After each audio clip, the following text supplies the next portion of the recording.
Hi everyone, my name is Joyce and today I'm going to continue session 29 from Word Power Made Easy Dictionary. And previous topic, how to insult your enemies, the topic, the root words, prefix, suffix I'll teach today. Part 1 I'll complete today and part 2 in my next video I'll complete. So let's begin. Today's first word, as I told you, root words, suffix and prefix will be explained in this session. So first word, in my previous video I explained dissimilar words and आज आपको पता ये लगेगा कि ये जो words हैं वो कहाँ से हैं, कहाँ प्रीफिक्स यूज हुआ है, कहाँ सफिक्स यूज हुआ है और सिनोनिम्स वगैरह भी जो भी हैं वो यहाँ पे मैंने यहाँ पे एक्सप्लेन करूँगी. टुडेज फर्स्ट वर्ड इज मार्टिनेंट और ये जो प्रीवियस सेशन है उसमें जहाँ पे हमने ये टॉपिक स्टार्ट किया था मैंने उसमें ही इसको एक्सप्लेन किया था. बहुत ही स्ट्रिक्ट फ्रेंच आर्मी में थे, बहुत ज़्यादा क्या कहा जाए टैरेंट फैनेटिक ड्रिल मास्टर थे, बहुत ही कड़ा अनुशासक जिन्हें कहते हैं. इसी के नाम पर इनका नाम ये जो नाम आया है मार्टिनेंट आया है. और अनदर जो नाउन है इट मीन्स संज्ञा that is called martinetism. It means कठोर अनुशासनवादी जो बहुत ही ज़्यादा डिसिप्लिन को फॉलो करता है. इसका एडजेक्टिव है मार्टिनेटिस्ट. इट मीन्स कठोर अनुशासन का पालन करने वाला because it describe the noun, that's why it is an adjective. Next word is sycophant. ये ग्रीक वर्ड से आया है. सेकंड इट मीन्स होता है फिक एंड फैन एंड ये भी ग्रीक वर्ड से रूट वर्ड से आया है. इट मीन्स होता है टू शो. तो जो सिकोफेंट लोग कौन होते हैं? फिक शो, जो बहुत ही ज़्यादा चापलूस होते हैं, जो हर बात में हाँ में हाँ करते हैं. सामने अगर कोई चीज़ गलत भी होती है लेकिन उनको ऐसा लगता है कि नहीं हमें अपने हिसाब से बहुत ज़्यादा अच्छा उनके साइड से बोलना है, तो वो बहुत चापलूसी करते हैं, उनको बोलते हैं सिकोफेंट. और सिकोफेंसी कौन होते हैं? ये नाउन है. इट मीन्स हाँ में हाँ मिलाने वाले, जैसे मैंने भी आपको बताया है. एज सिकोफेंटिक कौन होते हैं? सिकोफेंटिक मीन्स ये एडजेक्टिव है. Wait a minute, let me take pen. ये एडजेक्टिव है. इट मीन्स होता है चापलूस की तरह. लोग जब काम करते हैं तो इस तरह के, या लोगों का जिस तरह का मिजाज होता है, कुछ लोगों का इस तरह का मिजाज होता है. नेक्स्ट वर्ड इज, यहाँ पे देखिए प्रीफिक्स का यूज हुआ है. Diet is prefix. ये जो है ना ये प्रीफिक्स है, ये एडजेक्टिव है. And the word is diaphanous. What is it? It's called diaphanous. ये ग्रीक वर्ड है. It means to show. ये डायफेनस होते हैं ट्रांसपेरेंट होते हैं, स्पेशली फॉर लेडीज गारमेंट्स होते हैं, नाइट गाउन्स वगैरह, उनके लिए डायफेनस का यूज होता है. देखिए यहाँ पे प्रीफिक्स का यूज हुआ है, that's why I told you. Next word is dilettante. ये इटालियन रूट से आया है. डेलिटेंटियर ये वर्ब है. It means to delight, means शौकीन. कोई काम करने के लिए आपका अलग इंटरेस्ट होता है. जैसे हमारा प्रोफेशन, जैसे मेरा प्रोफेशन है पढ़ाना, क्योंकि इसमें मेरी रुचि है, मैं काम करती हूँ, पर इसके अलावा भी मुझे और कुछ चीज़ का शौक है, तो उसमें हम उसका यूज़ करेंगे for his own amusement, for not money और profession but only for my own wellbeing. मतलब अपने आप के लिए, अगर मैं अपनी खुशी के लिए कुछ भी सीखती हूँ या किसी चीज़ को करने में मुझे इंटरेस्ट आता है, दैट्स कॉल्ड डेलिटेंट. एंड जिसमें हम पेंटिंग करना सीख सकते हैं. जो लोग जिनको लिखना के बहुत शौक होता है वो राइटर्स बनते हैं, कंपोजर, म्यूजिक कंपोजर होते हैं. अपना इनका प्रोफेशन होता है, मतलब अलग अलग तरह से सोर्स ऑफ इनकम भी आप कर सकते हो. If you want to earn money, if you do not want to earn money, that is okay. It's not compulsory that you will have to make money. आपका शौक जरूरी नहीं है आपको वो पैसा दे. अगर वो पैसा दे रहा that is absolutely fine. So but here it is not mention कि only for amusement we should use this word, not for money. ये तो वर्ब है. अब इसका नाउन क्या है? डेलिटेंटिज्म. इट मीन जो कला प्रेमी होता है या जो कला से बहुत प्रेम करता है. मैंने जैसे प्रीवियस वीडियो में भी बताया था, सिर्फ आर्ट से रिलेटेड नहीं होता है, जिसमें भी आपका शौक होता है और आप उसमें बहुत अच्छे से परफॉर्म कर लेते हैं, उसको बोलते हैं. इसका एडजेक्टिव क्या हुआ? डेलिटेंटिश. ये है adjective. Attitude is superficial, unprofessional. क्योंकि प्रोफेशनलिज्म जहाँ पे आपको कंप्लीटली प्रोफेशनल जो रूल्स रेगुलेशंस में आपको नॉर्म्स कंडीशन को फॉलो करना होता है, जहाँ हम अनप्रोफेशनल होते हैं वहाँ पे आप अपने हिसाब से काम करते हैं. ठीक है, तो ये अनप्रोफेशनल होता है. शौकिया, कला प्रेमी. Tyro. What is the mean of tyro? जो लोग एकदम न्यू होते हैं ना, जैसे क्या कहा जाए, किसी भी काम को करने से पहले जब हमने कोई चीज़ नहीं सीखी होती है तो नौसिखिया होते हैं, उनको बोलते हैं इनएक्सपीरियंस्ड और बिगनर इन सम आर्ट. किसी भी कला में हम नए होते हैं, उनको बोलते हैं नवशिक्षित बोलते हैं. Now here there is a word that's called virtuoso. यहाँ पे जो वर्ड है ये एक प्रीफिक्स है. इट मीन्स होता है मेल. मैं आगे भी बताऊंगी इसको। ये टायरों का कंप्लीटली क्या अपोजिट है। ये तो एकदम न्यू होते हैं, न्यू बिगनर होते हैं, बट जो वर्चुअस होते हैं वो बहुत एक्सपर्ट होते हैं, स्किल परफॉर्मर होते हैं, मतलब किसी भी काम में बहुत ही ज्यादा अच्छा परफॉर्म करने वाले होते हैं। नेक्स्ट वर्ड इज विरागो, जो कि लैटिन रूट से आया है। इट मीन्स महिला योद्धा, या बहुत जो तेज आवाज में बात करती है, या बहुत उसका हाई टोन और हाई पिच होता है। टर्मागेंट और harridan in the same similar sense, a woman who is in masculine personality, जिसके अंदर मैस्कुलिनिटी ज़्यादा होती है, जिसकी ऑल टाइम पर्सनालिटी ज़्यादा होती है, जिसमें मैस्कुलिन एनर्जीज बहुत हाई लेवल पे काम करती है। इसका अपोजिट स्टीरियोटाइपिकल जो मीनिंग होता है, that's called timid, delicate, low spoken, जिसको आज के टाइम में अगर देखा जाए तो लोग सोचते हैं अरे ये तो बिल्कुल इसके अंदर कुछ है नहीं, मतलब अगर कोई इंसान अपना मत सॉफ्टली रख रहा है तो सोचते हैं अरे बहुत उसको वीक समझते हैं। और अगर वही इंसान स्ट्रांग होकर के कन्फ्रंट करता है तो वहाँ पे वो उसको क्या कहा जाता है, उसको नेगेटिव वर्ड्स में क्या कहना है, पोर्ट्रे किया जाता है। तो this is society, let it be. Chauvinist, chauvinist जो वर्ड है ये नाउन है, जो ओरिजिन हुआ है वो यूरोप के निकोलस शॉविन से हुआ है। ये जो अपने जो मेन लीडर थे बोनापार्ट, उनके लिए बहुत ज़्यादा ही समर्पित थे, बहुत ही अंधभक्त थे। जैसे कहते हैं ना, एक होता है किसी के लिए आप समर्पण करना, एक होता है बिल्कुल आंख बंद करके जो वो कह रहा है वही उसको फॉलो कर रहे हैं। इसलिए इनका नाम शॉविनिस्ट, निकोलस शॉविन के नाम पे ही शॉविनिस्ट वर्ड आया है। इट मीन्स होता है अंधराष्ट्रवादी, उग्र राष्ट्रभक्त, मतलब देश के नाम पे आंख बंद करके कुछ भी कर दे रहे हैं। That is called chauvinist. Chauvinism means अंधराष्ट्रवाद होता है, एंड शॉविनिस्टिक ये एडजेक्टिव है, मीन्स अंध राष्ट्रवादी। Next word is patriotic. Patriotic क्या होता है, जो देशभक्त होते हैं। हम सब लोग पेट्रियोटिक है, जो अपने देश से प्यार करते हैं, अपने देश के रूल्स रेगुलेशंस को फॉलो करते हैं, ध्यान रखते हैं, अलग अलग फेस्टिवल्स को रिस्पेक्ट देते हैं और सबकी भावनाओं का ख्याल रखते हैं। तो पेट्रियोटिक, क्योंकि हमारे देश में अलग अलग धर्म, that's why it's called unity in diversity.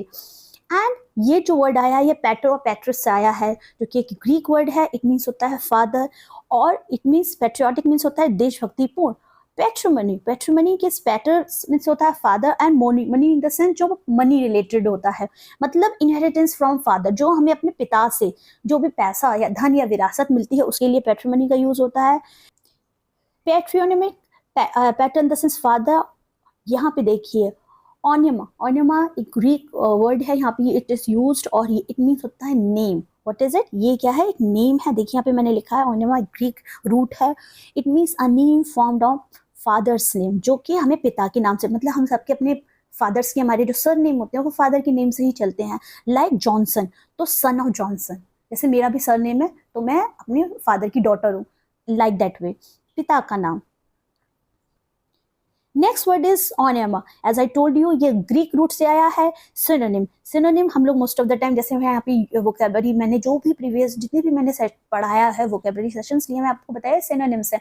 तो सिनोनिम्स क्या होता है, first of all you must know जो syn in the sense, it means ये है suffix, it is a prefix, not suffix, it is a prefix. anti is also prefix, ये पहले जुड़ा हुआ होता है। और ये ओनिमा ये ग्रीक रूट से है, तो उन दोनों को मिलाकर together name, that's why it's called प्रायवाची। मतलब एक वर्ड है उसके और डिफरेंट वर्ड्स से मिलते जुलते सिमिलर मीनिंग्स वर्ड्स हम लोग लिखेंगे, तो that's why that's called synonyms. लेकिन जो एंटोनिम होता है वो कंप्लीट अपोजिट होता है, एंटी ओनिमा होता है, अगेंस्ट नेम होता है, that's why it's called antonym.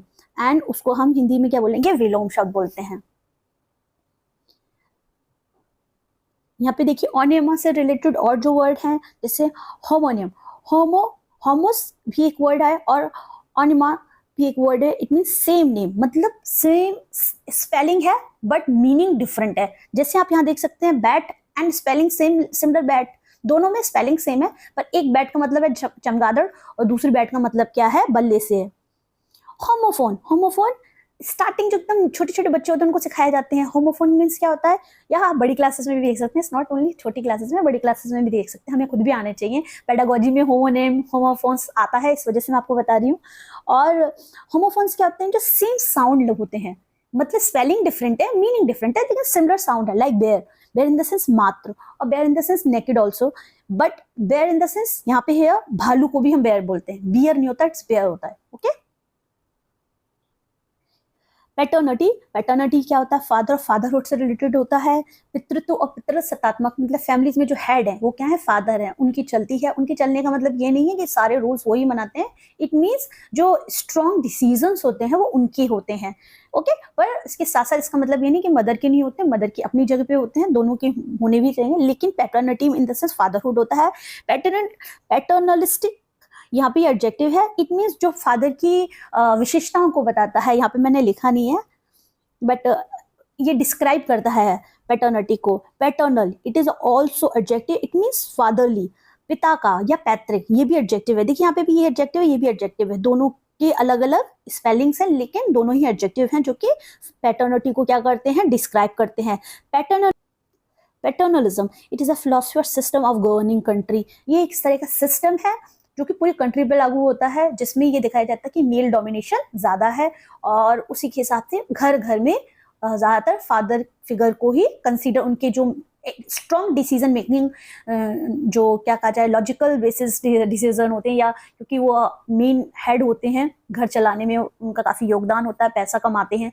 ऐसा नहीं, आज के टाइम पे ऐसा कुछ नहीं है। आज के टाइम पे तो लोग, चाहे फीमेल्स हो चाहे वो मेल हो, दोनों ही बहुत बहुत वेल सफिशिएंट हैं, अपने आप को बहुत अच्छे से काम में अपने आप को प्रेजेंट कर रहे हैं। बट ये सिस्टम है, तो मैं सिस्टम के बारे में बता रही हूँ, I am not talking about today's scenario. Next word is patriarch. Patriarch ये नाउन है जो कि ग्रीक वर्ड, ये पैटर और अर्याक दोनों ही ग्रीक रूट से आए हैं। इट मीन्स फादर को रूल, कुलपति, जो महीने हेड है वो कौन है?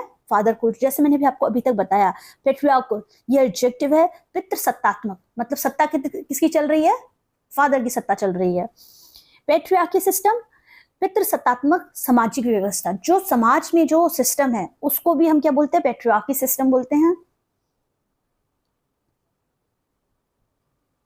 Next is matriarch. Matriarch in the sense ये नाउन है जहाँ पे मदर रूलर होती हैं। बहुत सारी जगह ऐसा होता है जहाँ फादर अगर इनकेस नहीं होते हैं, जिनके घर में पिता नहीं होते हैं किसी भी अनफॉर्चुनेट रीजन की वजह से, तो वहाँ पे माँ होती हैं, जो माँ के रूल्स होते हैं। अगर पिता नहीं है तो वहाँ पे उनकी मदर मेन हेड होकर के वो डिसीजंस लेती हैं। जैसे अगर मैं अपने घर में बोलूँ तो मेरे अगर फादर नहीं है तो मेरे घर में जो मेन डिसीजंस लेंगी वो मेरी मदर लेंगी।